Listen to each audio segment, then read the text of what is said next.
This is the Doorstep, sponsored by the Carnegie Council for Ethics in International Affairs, featuring Nicholas Gvosdev, Tatiana, Serafin, and Martin Smith. This episode was recorded on April 22nd, 2021. Good morning, everyone, and welcome to this edition of the Doorstep. I'm your co-host, Nick Gvosdev, Senior Fellow here at the Carnegie Council for Ethics in International Affairs. And I'm Tatiana Serafin, also Senior Fellow at the Carnegie Council. Welcome you all today on this day where President Biden and Vice President Harris are welcoming over 40 countries to a global climate change summit. And we are going to talk climate change in oceans. And we are welcoming today Professor Martin Smith from the Duke University Nicholas School of the Environment. So excited to have you here speaking with us, especially because of your research on oceans, including fisheries, marine ecosystems, seafood markets, coastal climate adaptation. So much to talk about. But I do want to start out with saying to our audience, what we try to do here at the Doorstep is localize global issues. And the ocean is 71% of our planet. If there is nothing more global and life-spanning than that, 127 million of you Americans live in a coastal city, including me, including Nick. I don't know where you are, Marty, but you in a I'm in Durham, North Carolina. So not a coastal city. Not a coastal city, but still. We're all affected by this globally. The ocean is such a big part of our lives, and we feel here at the Doorstep we should be talking about issues, especially, I feel two specific ones. I want to start out with, and Nick, I think you and I talked about this, the nutrition aspect, because the pandemic really brought to light the food scarcity issue. And the fact that we really need to look at how we're going to feed the globe and how this impacts us on a market level and what we're eating. And so certainly one of the things we should be eating more is fish. What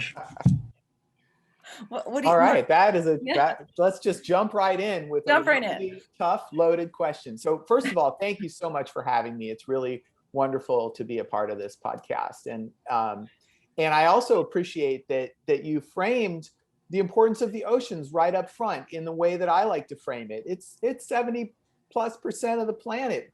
A very large percentage of our population lives in coastal areas, and these areas are very vulnerable to the effects of climate change. And so I think you're absolutely right to start off in that way.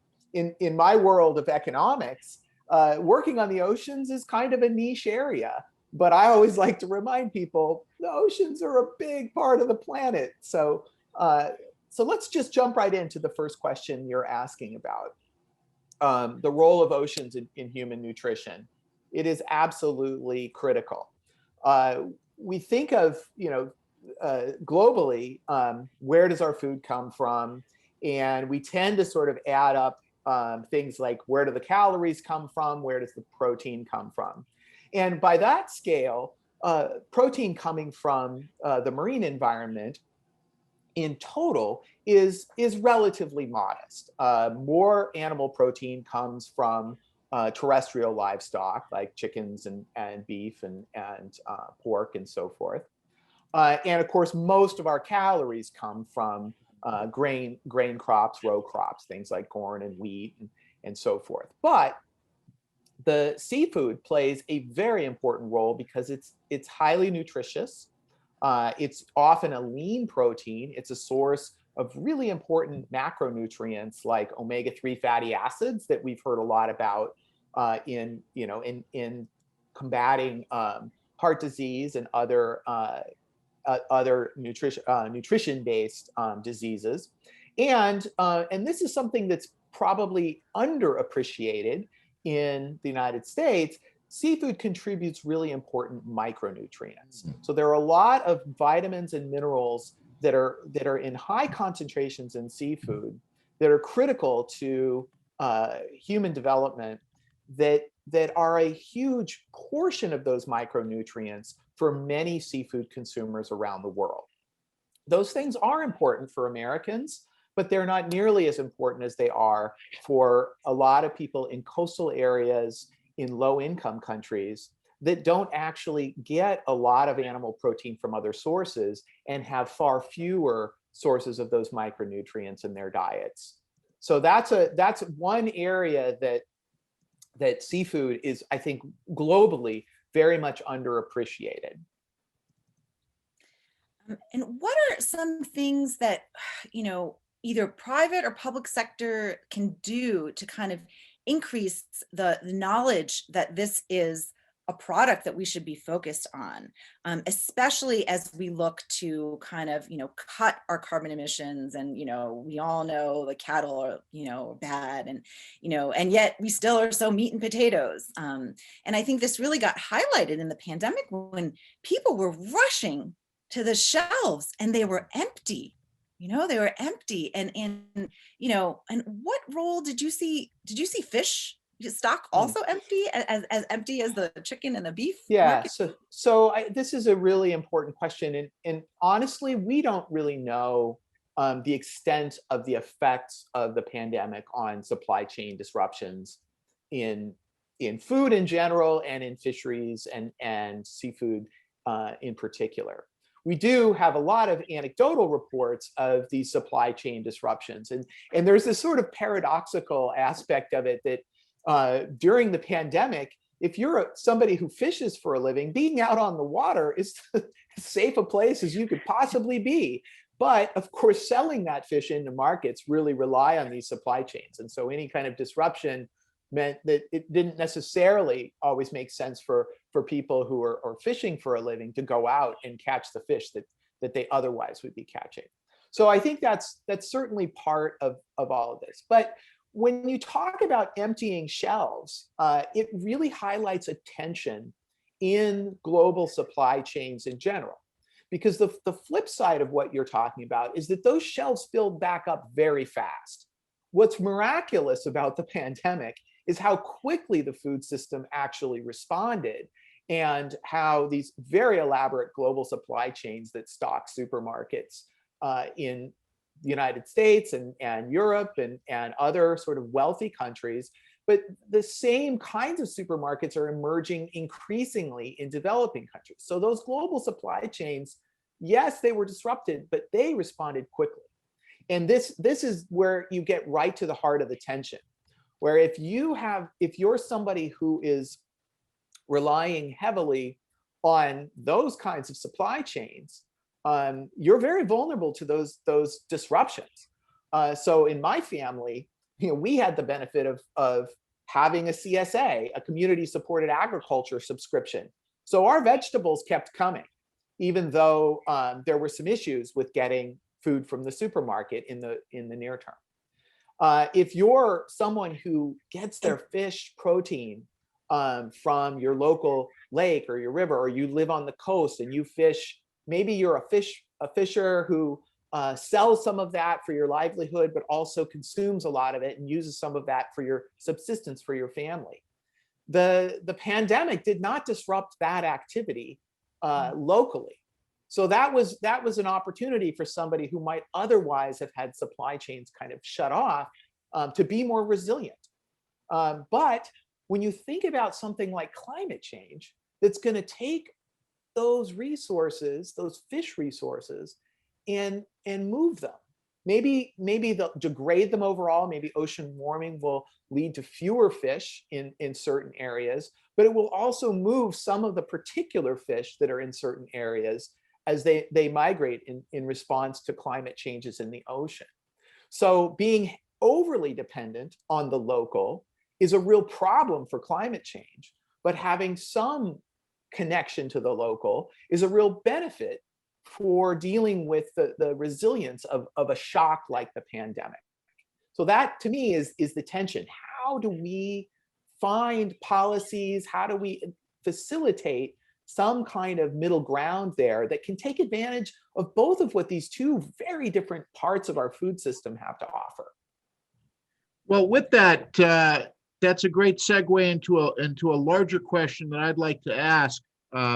Our sister program here at the Carnegie Council, the Carnegie Climate Governance Initiative, has been trying to get a handle with the oceans on how do you address essentially the complex governance issues that, the tension between local actors and national actors, international regulation?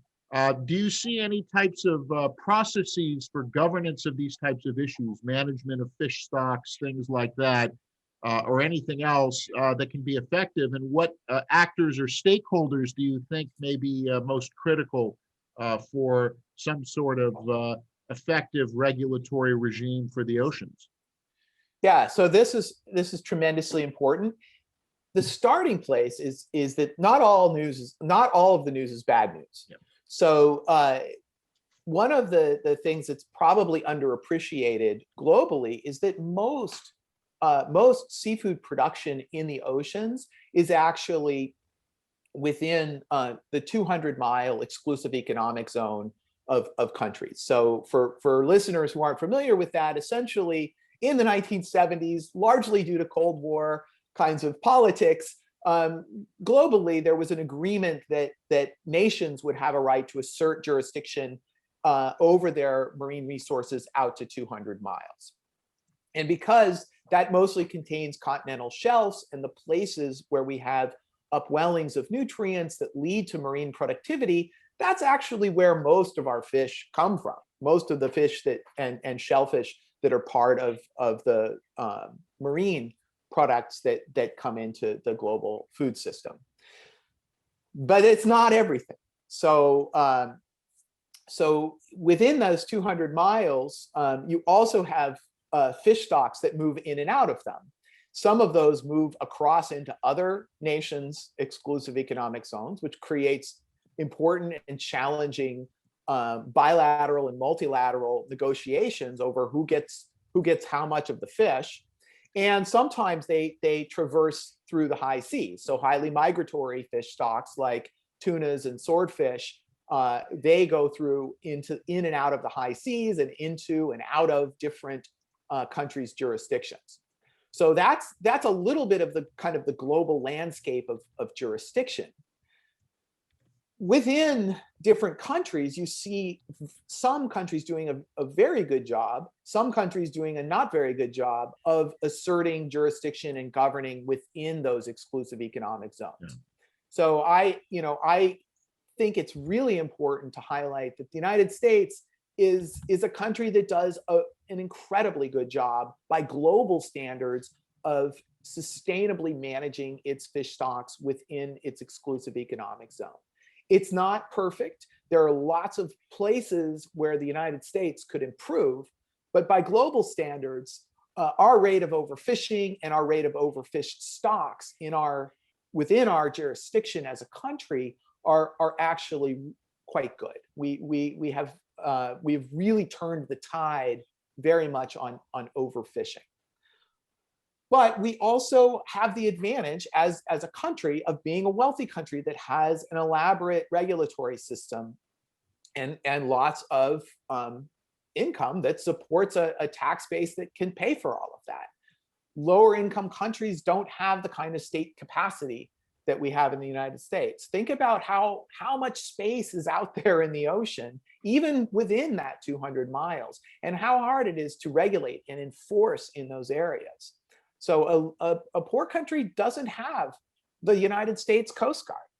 And so that creates huge challenges in the global food system. And that's a lot of what nonprofit organizations have really tried to figure out. Are there ways to assert governance in parts of the world that may not always have the state capacity to do it the way countries like the United States and Japan and the European Union, Australia, New Zealand, and so forth. Countries like that have the ability to govern with what we would think of as traditional regulatory instruments.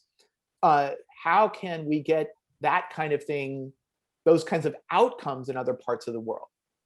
So that's led to a lot of interest in things like eco-labels for seafood and things like the Marine Stewardship Council. Can you find ways of certifying fisheries that are doing a good job, and then use the power of consumers and their desire to pay a little extra for sustainability? Can you leverage that to get better outcomes in other parts of the world? The unfortunate reality is we don't have a lot of really good news to report about that. I would say the news is fairly mixed. So the technologies that we have available now can help in this global governance challenge. And one of the most promising technologies right now is using blockchain technology, so that you can trace fish all the way from where it was caught, with what gear, and potentially even by whom, what particular individual fisher caught it. You could trace it all the way through the supply chain to where it was processed, to where it was exported, and where it came into a country, and then how it ended up at your supermarket or your fish counter, wherever that was. So blockchain technology creates the possibility of this very high level of traceability. And if you have a very high level of traceability, the potential for consumers and other actors, nonprofits, or possibly even just large companies that are interested in behaving in a sustainable way, the large retail chains, for instance, you create the possibility for those actors to assert more influence on the sustainability outcomes. So that's something that I would say is still unfolding in the seafood space. But I think what's really interesting, and it dovetails with research that we've done at Carnegie Council, saying that consumers are willing to pay extra if they know that their products are from places that have parallel principles, right? From democratic and and human rights oriented and sustainable, to your point, sustainable practices, that we found in our surveys that Americans do want to see that. It's just a matter of how do we make it happen. I love this idea of blockchain. I have to say, every time I go buy fish, I don't know. I read the little sign and I hope that it's true. I hope that, I hope the cod came from Alaska. I don't know. And so I love this idea, and I'm wondering, what is the cost of making that happen, and who is doing it? Because, is there, I'm going to say this, is there a billionaire that loves the ocean that is trying to save it? Because last episode we had a big discussion about how billionaires love space and are trying to save it. Is there anybody trying to, aside from, small not-for-profits or NGOs? Well, I think there are some big dollars in the foundation world that have really invested heavily in things like eco labels, the Marine Stewardship Council, and so I do think there's a role for that kind of philanthropy in all of this. But on some level, this there are limits to what consumers are willing to pay for this attribute. And so one thing that sometimes gets lost in this discussion a little bit is that, yes, a lot of consumers care about sustainability, and a lot of wealthier consumers might be willing to pay even more for that.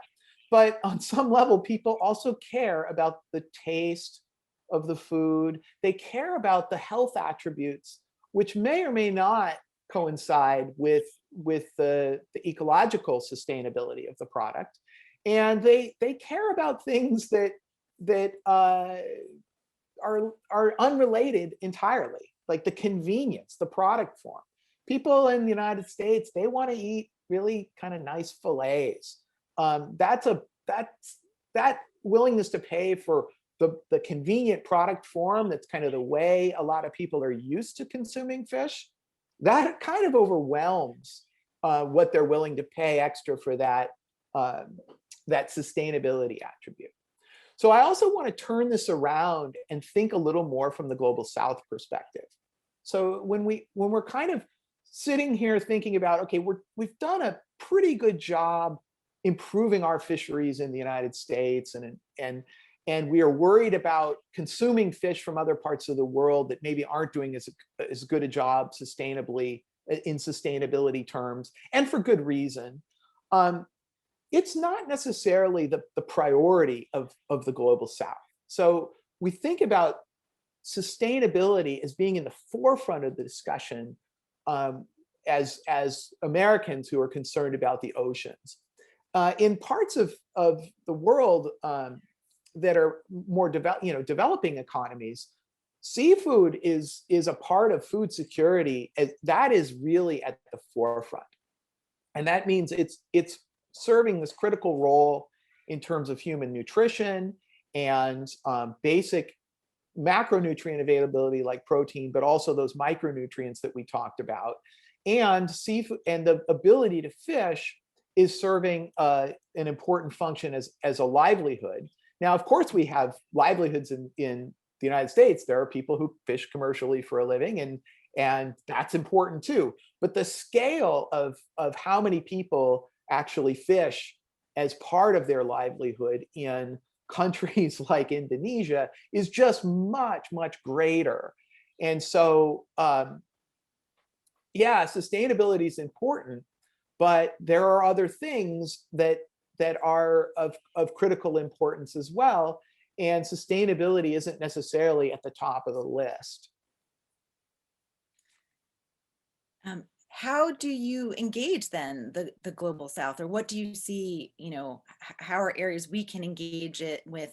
I know Biden's come up with his 30 by 30 goal, 30% of our lands and oceans to conservation, even though acknowledging that we're at the forefront. So how do we take on that leadership role around the world?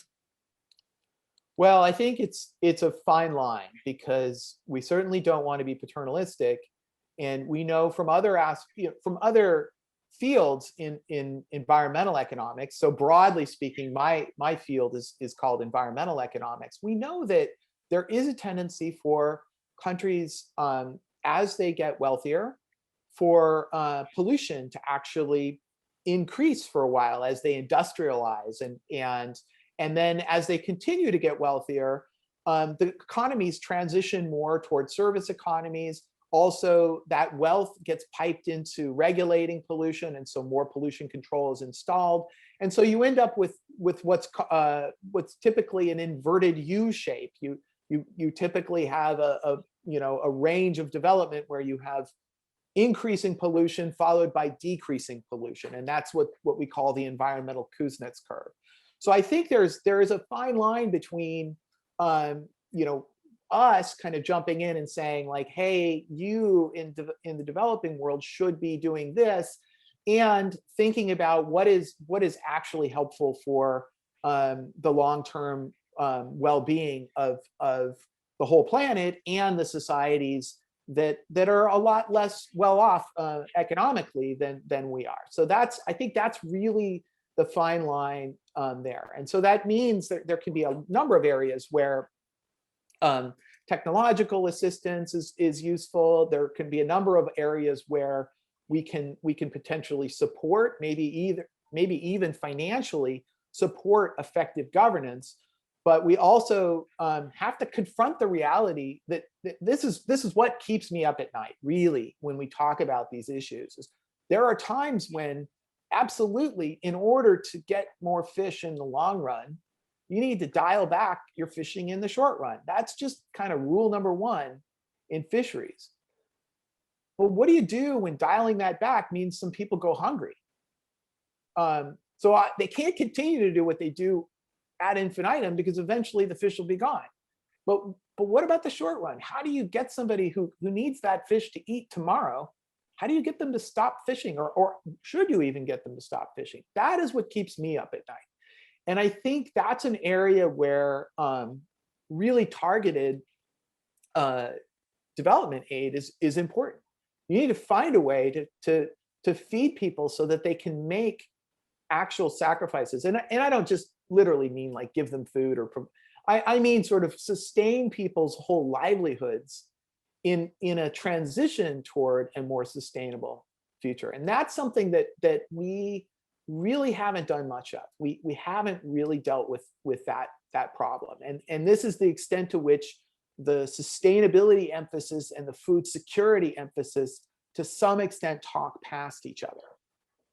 Well, and that to me seems quite critical. Your last point about this nexus. We just had This week, the Wall Street Journal discussed in great detail this question of food security on the oceans and the question of richer countries or large fishing countries poaching on or stealing or removing fish that might go be used in other countries in Asia or Latin America, or particularly for Africa. But also this question too, the President Joe Biden is unveiling very ambitious targets for environment, for climate, for emissions. We have this discussion about should we be using this as a form of environmental great power competition with China, not for not for a geopolitical lens, but essentially to try to get China to also take greater steps in moving forward in this transition. I mean, do you think that we can reach some sort of accord among the countries of the world where there's an agreement, essentially, or an acceptance of this point that you've made, that we have to find a way to guarantee a certain level of food and economic security in order to be able to get this transition forward? Or is the risk that we're going to run that once these measures become politically unexpedient because food prices go up or standards of living are impacted, that we're not going to see movement? So anything that you've been seeing from your perch that would either lead you to optimism or pessimism on that? Yeah, but this is really important. I'm fairly optimistic about this for one reason, and that reason is aquaculture. And I'll get to that in a second, but I want to provide a little context here. So we think about the sort of competing issues with sustainability and food security. A lot of the in the sort of global space of countries that are going and fishing in other areas, including on the high seas, but also countries that have access agreements off the coast of West Africa, for instance. A lot of that is somewhat of a legacy of state-sponsored distant water fishing. We're still dealing with a lot of Cold War legacies here. The Soviet Union, and subsequently China, and even the United States. There was a lot of state sponsorship of building up capacity of fleets to be able to fish in distant waters. And a lot of that capacity is still out there. And to some extent, that was about like, how do you grab up resources to support your version of the right economy? So, competition for distant water resources was part of that Cold War legacy. Now, the reason I'm optimistic about everything in terms of aquaculture is that now roughly half of the seafood that's consumed globally comes from farmed fish and shellfish and other products. Now, a lot of that is freshwater, not marine protein, but we kind of, in the seafood market space, we lump these things together. So we think of food that comes from aquatic environments, whether it's marine or estuarine and like coastal estuarine environments or purely freshwater environments. We call all of that seafood because in the marketplace that they actually compete directly with each other. So somebody who's considering buying a trout might also very well be considering buying some cod or some haddock, and so seafood is sort of the umbrella for all of that. Aquaculture, as I mentioned, is about half of the global seafood production now, but it's accounting for almost all of the growth in global seafood, basically all of the growth in global seafood production for the last 30 years.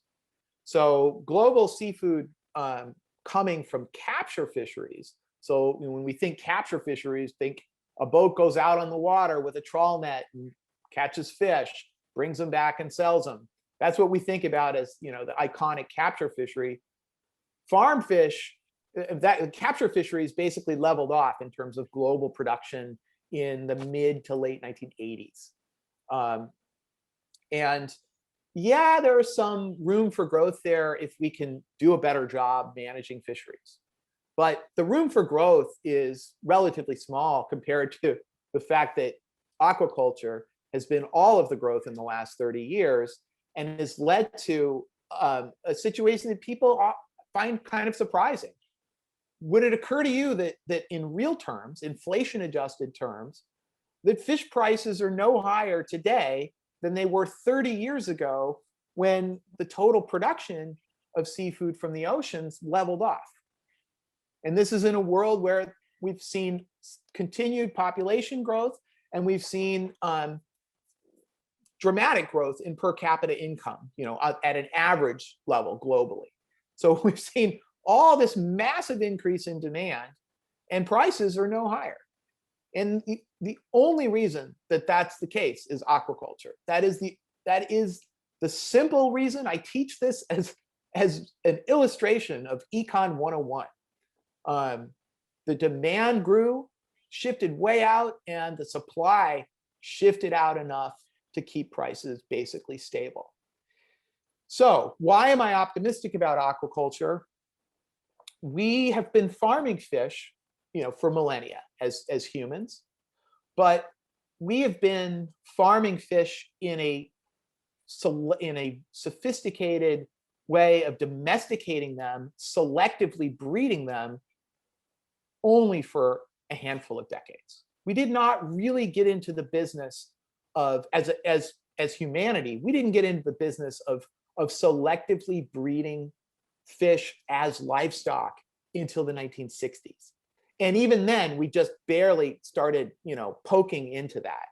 And so now we are realizing that hundreds and thousands of years of experience with terrestrial livestock, we can actually realize incredible gains by applying sort of modern breeding techniques, modern scientific knowledge using genetic modification, gene editing, things like that. There are all kinds of possibilities for more efficient production of fish if we go down that road.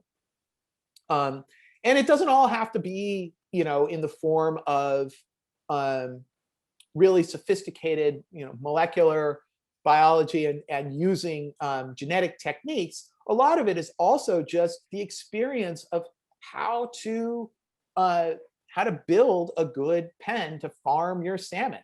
That's not something that the first attempts at that, beginning in the 60s and 70s, we're a lot better at that now.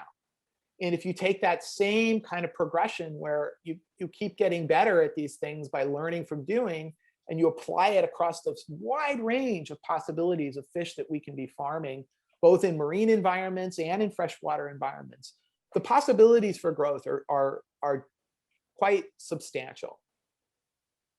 So it's my hope that all of that will help to take some of that pressure off of the places that struggle most with government. I don't think that will solve all our problems, but I think it's one reason for optimism about problems that sometimes feel fundamentally insolvable.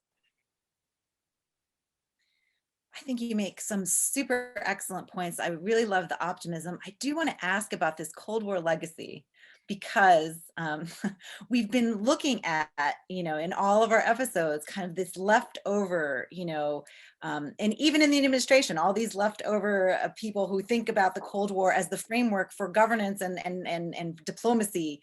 How do we move past this? How do we move past this? What are you hearing from your students, from the Gen Z generation? What do they think? And I want to throw this question in. I love Gen Z. I want to, see them take more ownership of making decisions and take ownership of your optimism even and move it forward. Yeah. What are you seeing on that end? That's really a hard question to answer. I find that as I have gone through my career, the older I get, the less familiar my students are with the Cold War world that I grew up in.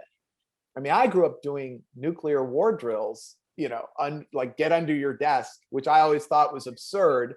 But, I grew up in San Diego, sandwiched between the, Camp Pendleton Marine Base, the Miramar Air Force Base, and one of the largest Navy installations, in the whole United States, in San Diego. I'm like, what? Getting under my desk?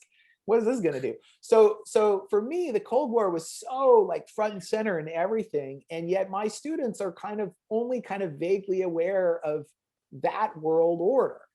And so I don't know what the answer is in terms of this kind of transition to a different form of global governance. This really is pushing the limits of what I can say from my expertise as an economist who works on the oceans. But I do think that there's a story that I like to tell people about that says something about all of this, and how much confidence we should have in our economic system. And that is that the whole origin of modern natural resource economics, the idea of using capital theory to study how best to use our natural resources, which is really the centerpiece of how economists approach things like fisheries. That all grew out of initially what was President Truman's Paley Commission, that led to the founding of a think tank called Resources for the Future, which I'm sure you're familiar with in DC. And the Paley Commission was ostensibly worried that we've got the right economic system, but what if we run out of mineral resources and other key natural resources to fuel our market economy, and that is the basis on which the Soviets kind of overwhelm us, the United States, who otherwise have the right system. And so this kind of idea that there's this sort of weak link in like the market economy is the rationale for this explosion of interest in what does natural resource scarcity really mean, and how consequential is it. So I think that whole experience is one of thinking with humility about how our kind of way of doing things is the right way of doing things, or being humble about that and being open to other approaches. Now, I know that's not a very good answer to your question, but I feel like there has to be some kind of humility about how the world order could unfold if we're going to make significant transitions in how we govern the oceans. Yeah, that's going to be quite interesting, given that we have the meeting going on today, the virtual summit of world leaders talking about a number of these issues, and that question of governance and also of commitments that will be made, I think, is going to be very front and center. And as we look forward to hearing what's coming out of the Biden-Harris White House today and tomorrow, we want to thank you so much for joining us, Marty. This has been such a wonderful conversation. And we want to ask you back maybe to rate how the Biden-Harris administration is doing on oceans and ocean policy in the coming months. We'd love to have you back. Thank you so much. I will. Thank you for having me, and I will be following that with great interest, as you might imagine. Thanks for listening to The Doorstep, sponsored by the Carnegie Council for Ethics in International Affairs. For more, go to carnegiecouncil.org. Stay healthy and safe.